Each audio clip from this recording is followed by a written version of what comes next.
have survived by hiding under the bodies of people who've been shot. It was just one after another after another. Mommy, I love you. You're shooting. Hurry. He's in the bathroom. Not long after that, the messages stop. Also with us, Bryn Gingras.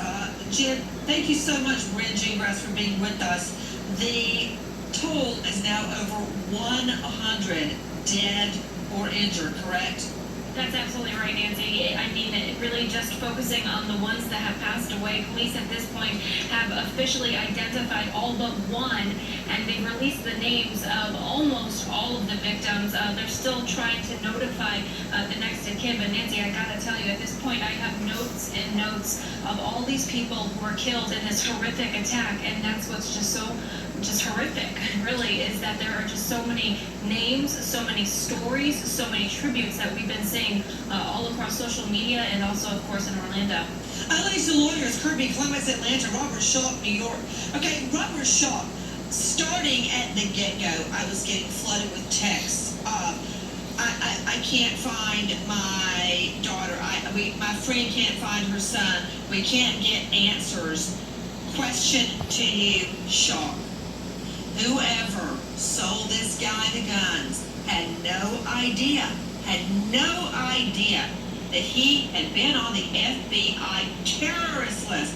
Do they bear any responsibility? I don't think so, Nancy. The problem that you run into is that the gun companies rely on the background checkers to provide them with information to say yes or no. They did everything they were supposed to do, as far as we know at this point, to do the proper background check. And if there's no red flags, they can issue the permanent issue, the handgun. Well, the issue with this guy is he was a prior security guard, and potentially prior corrections officer, so the background check was less.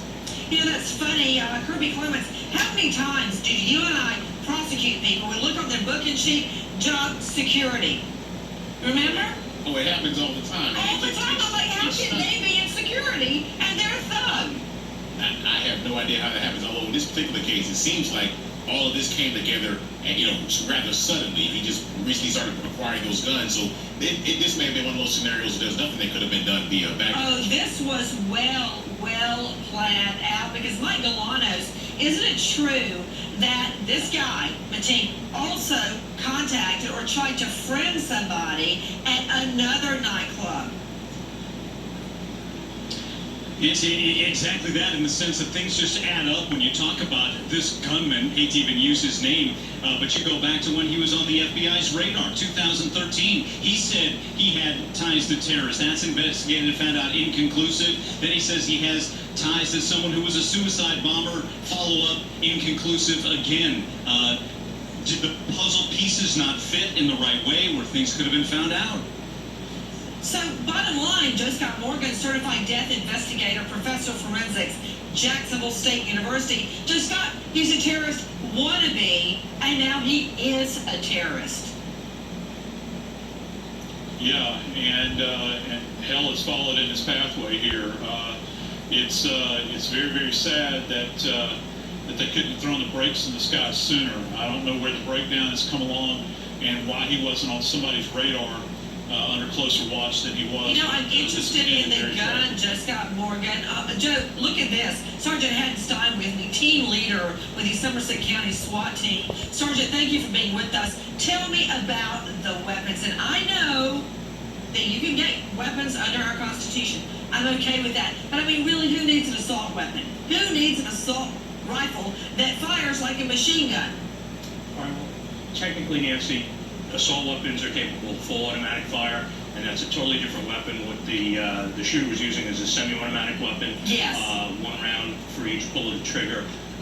This is an M4 rifle that we use on the team.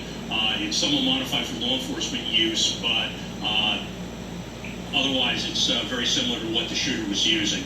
And it can fire quickly. It does hold a lot of rounds. Usually the standard type of magazine is a 30-round magazine, so that's a lot of bullets in a short amount of time. Unfortunately, well, let me understand something, Sergeant Stein. With the weapon you're holding up, right, similar to that of the killer, right, you pull the trigger, and how many bullets come out per pull? 1. And